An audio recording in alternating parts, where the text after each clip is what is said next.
Hello everyone, what's up? Today's video was going to be a camo tutorial, but something went really wrong and ruined my whole process. Following the wise advice of some of my patrons, I'm going to show you exactly what happened and what I think may have been the cause. If this is your first time here and you want to learn more about either weathering or the Horus Heresy, start now by subscribing and clicking the bell. Okay, so the story starts last week when I decided that I should once and for all make a tutorial that I had been meaning to make since the summer. How to easily apply a convincing camo scheme to Warhammer tanks using the same techniques employed by military modelers. For this purpose, I meant to use an eBay rescue Macharius Heavy Tank turret that had been lying around in my bits box for a long time. When I bought it 2 years ago, I used it as a test piece just to try my German grey recipe on. The turret had warping, quite a lot of flaws in the resin, and had a shoddy primer job, which I just sprayed the grey over. After 2 years in my bit box, you can see that it was in pretty rough shape. Now it's easy to tell that there are a few bald spots, right? Because I was in a hurry to put the tutorial out, I decided not to strip the turret, as I normally would have, and instead I just primed it again. To avoid problems, I chose a very particular primer for this job however, namely AIRBRUSH 2. This is a lacquer primer with microfiller, which creates a very tough finish and also fills small irregularities in the surface.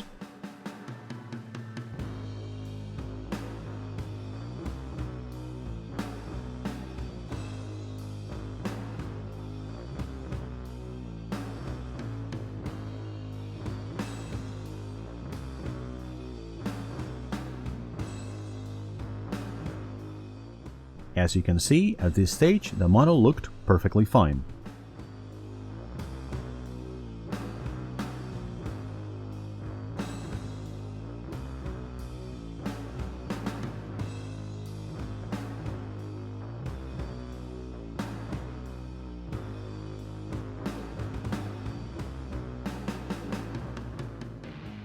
However, a few hours later I could see that a blister had developed in the armor plate above the gun, something which I'd seen in automotive paint but never on a model.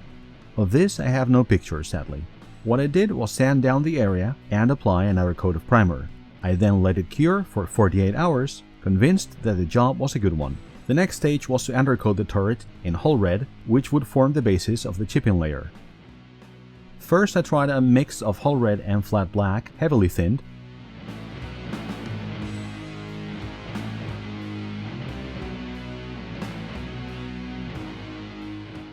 This didn't just have the coverage that I expected, so I applied a less thin coat of just hull red straight after.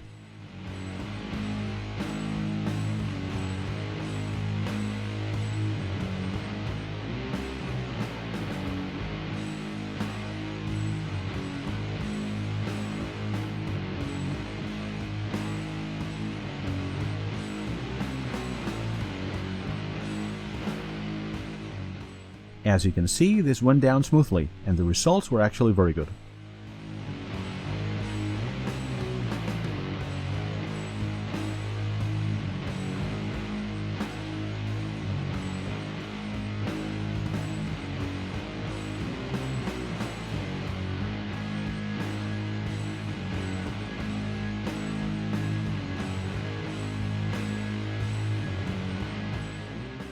There were no blemishes or flaws, other than those inherent to the model, because of the lack of cleanup, as this was never going to be part of my collection.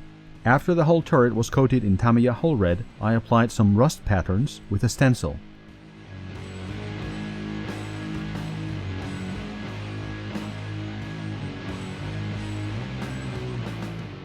This was a new technique for me, and I was quite excited to try it.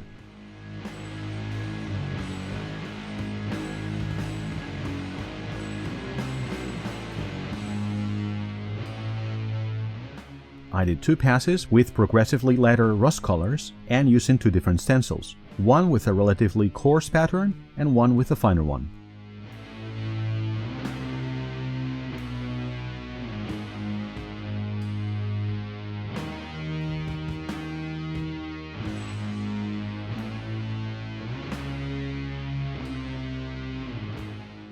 I was really happy with the results, to be honest.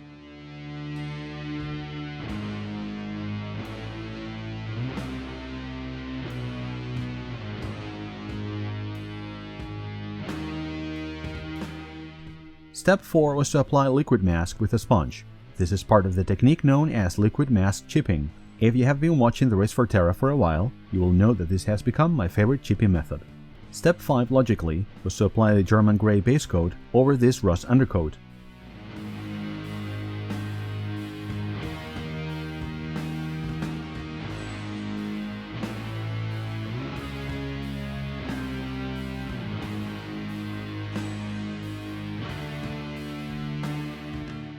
I was able to do nice light coats and coverage was very good.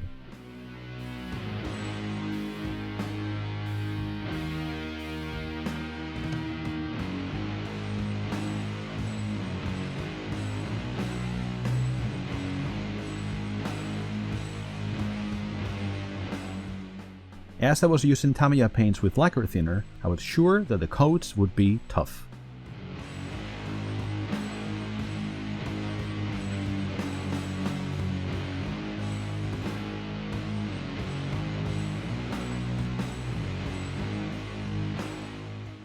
During the 6th chipping stage, I used an old flat brush with hard bristles to peel off the liquid mask, revealing the rust underneath.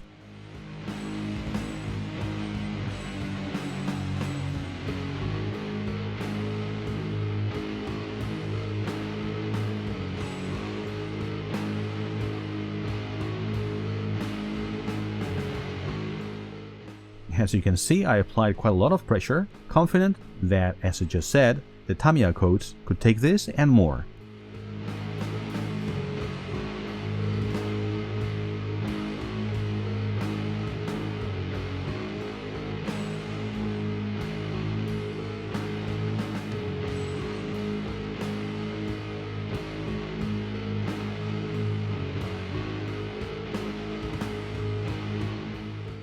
I was very happy with the result, as you can gather from my posts on social media.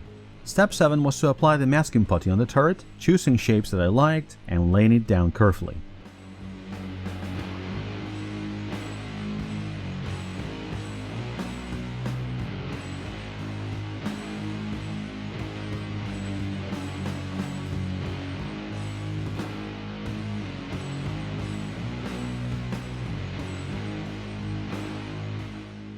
As you can see, this was actually very easy and enjoyable.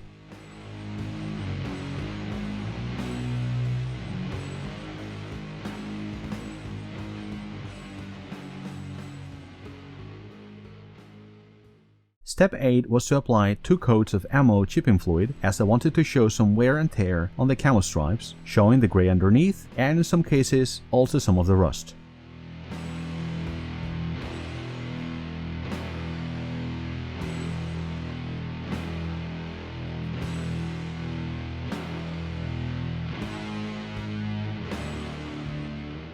The reason I went for chipping fluid here is that I wanted to create some paint fading.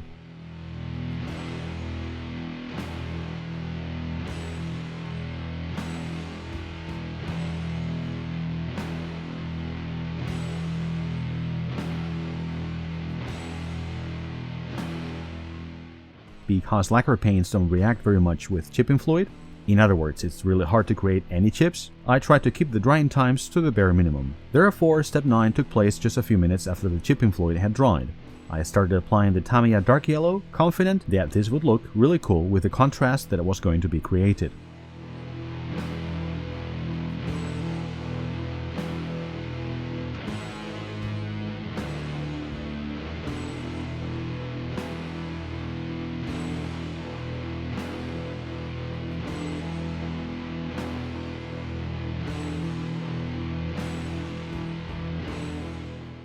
As I had done many times before, I waited expectantly for the paint to dry.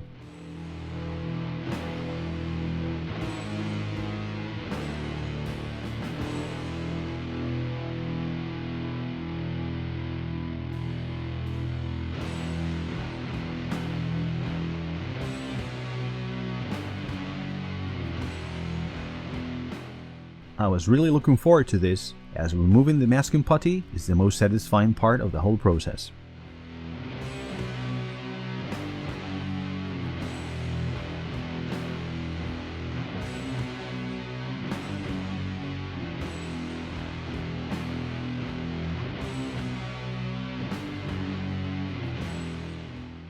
Normally, peeling back this black, kind of slimy product to reveal the awesomeness underneath is great fun.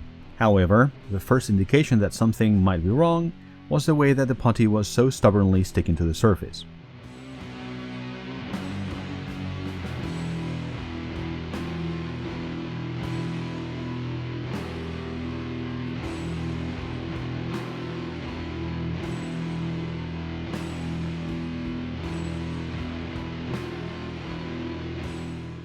Now, I have used masking putty countless times, to be honest, all from the same brand. Camo of Make putty is really from a German brand. Camo in this case is just a distributor. But this was the first time that I used this particular tin.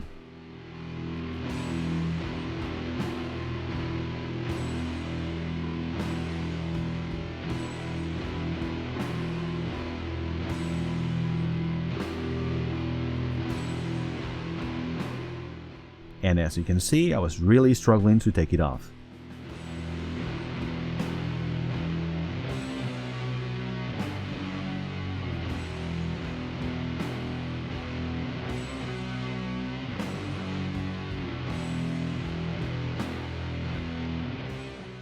Well, once I did, I was greeted with what any modeler would consider a vision from hell.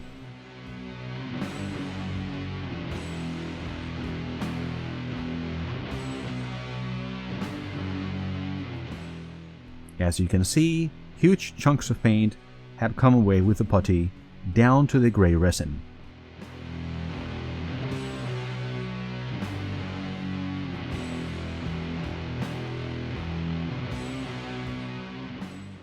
Needless to say, I was very frustrated.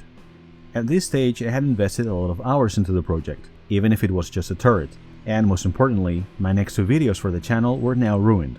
To be honest with you, I almost threw the model out of the window, and I mean literally.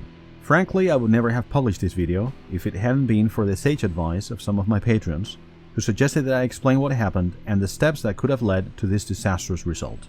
Now, the jury is still out on what exactly caused this, but it so happens that a very experienced scale modeler from the Camo of Make Facebook group had the exact same issue with a plastic kit last week. I have now talked to him, and it turns out that he also used chipping fluid followed by Tamiya XF paints, just like me. If you've been following my channel, you probably know that I have also used masking putty with Tamiya paints on the Terex Termite and on the Arquitor Bombard. However, I did not use chipping fluid in either case. This leads me to believe that, for some reason, the putty reacted to the combination of chipping fluid and Tamiya XF paints. It could be a faulty batch, or it could be something inherent to the Camo putty itself. So, what lessons have I learned from this? Well, this very unexpected accident has reminded me that this hobby is all about experimenting and trying new things out. And this means that we just have to accept that there will be failures from time to time. Secondly, I always wanted this channel to be a space where I could not only share what I already know with you guys, but also learn new things myself along the way. If I just played it safe and stuck to combinations of products and techniques within my comfort zone, I think I would never evolve as a modeler, and I also think that you would get tired of my videos pretty quickly. I mean, after all, who wants to watch the exact same tutorials over and over, right? So, no matter how frustrated I was with this failure, I will not stop trying new techniques and new products, and I suggest you do the same. Now, in terms of practical advice that I can offer you from this, it seems quite likely that this particular combination of chipping fluid, Camo putty, and Tamiya XF paints is at fault here. I think this is a fairly uncommon combination, but you know, it just happened to another guy last week, so for me, this is first of all a kind of public service announcement. Now, I would like to say as well that Camo of Make has promised to look into this issue, so if and when I receive more information, I will be sharing it with you here and on social media. If you want to see my review of the new Camo dry brush paints, click on the video on the left, and if you want to have a look at my whole weathering process, check out the one on the right. Thank you all guys, and remember, keep it up and weather it out.